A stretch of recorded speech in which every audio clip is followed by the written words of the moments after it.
वैसे तो IPL auction में बहुत सारी शॉकिंग चीजें दिखी है, लेकिन ईशान किशन का 11.25 सीआर का जो बिड था उस पे आकाश चोपड़ा को रिएक्ट करना पड़ा।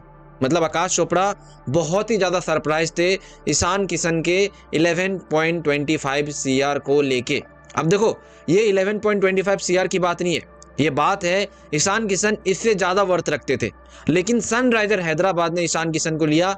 इस पे जो है आकाश चोपड़ा ने रिएक्ट किया। और सिर्फ आकाश चोपड़ा नहीं, यहाँ पे अगर मैं आपको बताऊं तो लेजेंड सुरेश रैना, आपको पता है मिस्टर आईपीएल जिसे कहा जाता था, वो मोहम्मद कैफ जैसे जो लेजेंड प्लेयर्स हैं उन्होंने ईशान किशन के ऊपर रिएक्ट किया है। जहां पे आपको भी ये मानना पड़ेगा कि यार ईशान किशन के साथ थोड़ी सी इनजस्टिस जो है इस आईपीएल में जो है हुई है। वहीं पे आकाश चोपड़ा ने जो है वो सनराइजर हैदराबाद की तारीफ भी की कि यार सनराइजर हैदराबाद ने जो है वो कमाल किया है, मतलब ईशान किशन के साथ। देखो गाइस, आप सबको पता है बीसीसीआई की पॉलिटिक्स, जिसके वजह से ईशान किशन को बहुत ज़्यादा नुकसान हो रहा है। चाहे आप वो इंटरनेशनल क्रिकेट की बात करो, चाहे यहाँ पे डोमेस्टिक फॉर्मेट की बात करो, चाहे यहाँ पे टीम में जगह की बात करो, चाहे यहाँ पे आईपीएल की बात करो, हर जगह ईशान किशन को कहीं ना कहीं यहाँ पे वो डाउनग्रेड फील कराया जाता है बीसीसीआई की तरफ से। और इस आईपीएल मेगा ऑक्शन में भी ऐसा ही हुआ, जहाँ पे पिछले साल मुंबई इंडियन ने 15 पॉइंट कुछ करोड़ दिए थे ईशान किशन को।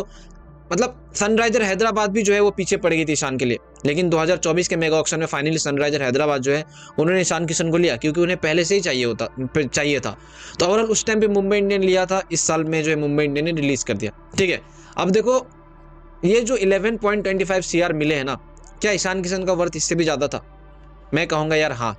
और ये मैं नहीं कह रहा हूँ, ये यहाँ पे सुरेश रैना जब स्टूडियो में बैठे थे ना तब उन्होंने कहा था, मोहम्मद कैफ जब स्टूडियो में बैठे थे तब उन्होंने कहा था कि यार ईशान किशन, मतलब इनको जिस सेट में रखा गया है, पहली बात तो उनको उस सेट में रखना नहीं चाहिए था, क्योंकि यार ये बहुत ज़्यादा वर्थफुल प्लेयर है। अगर आप देखो तो केएल राहुल और जो विकेट कीपर जितने भी बिके उनके साथ में इनका नाम होना चाहिए था, क्योंकि अगर उनको 26-27 करोड़ रुपए मिल रहे तो कहीं ना कहीं भाई ईशान किशन को भी उतना मिलना चाहिए था।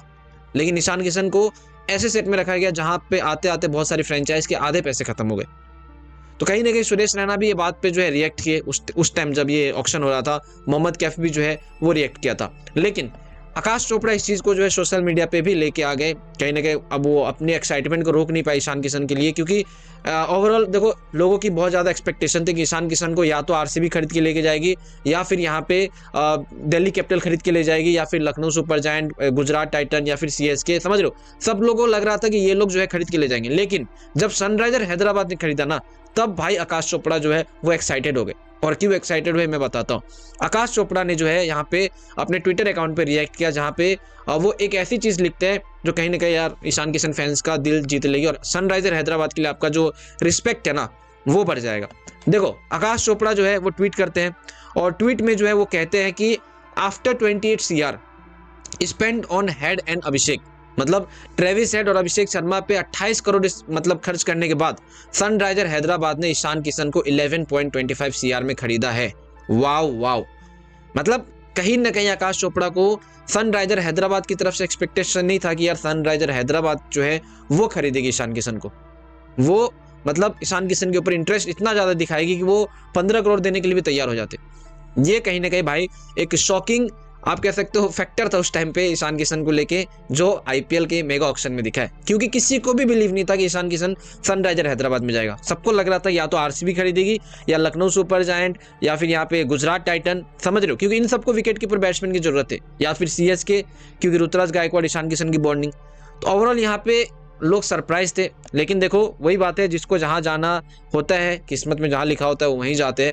एंड सनराइजर हैदराबाद की फ्रेंचाइज की मालकिन काव्या अमरन ने ईशान किशन के ऊपर इंटरेस्ट दिखाया, और ईशान किशन वो अब आपको जो है वो अब सनराइजर हैदराबाद की तरफ से खेलते हुए नजर आएंगे। मैं इसको लेके एक वीडियो भी बनाऊंगा जहां पे सनराइजर हैदराबाद की टीम ईशान किशन के आने के बाद कैसे बहुत ज्यादा स्ट्रांग हो गई है, उसको लेके मैं वीडियो बनाऊंगा। क्योंकि मार्करम के आउट होने के बाद सनराइजर हैदराबाद में उसके प्लेस को फिल करने के लिए एक प्लेयर चाहिए था, जो ईशान किशन एक परफेक्ट प्लेयर है। और काव्या अमरन वो पहले से सोच के रखी थी कि यार ईशान किशन को अगर कोई फ्रेंचाइज नहीं खरीदती है तो मैं खरीदूंगा।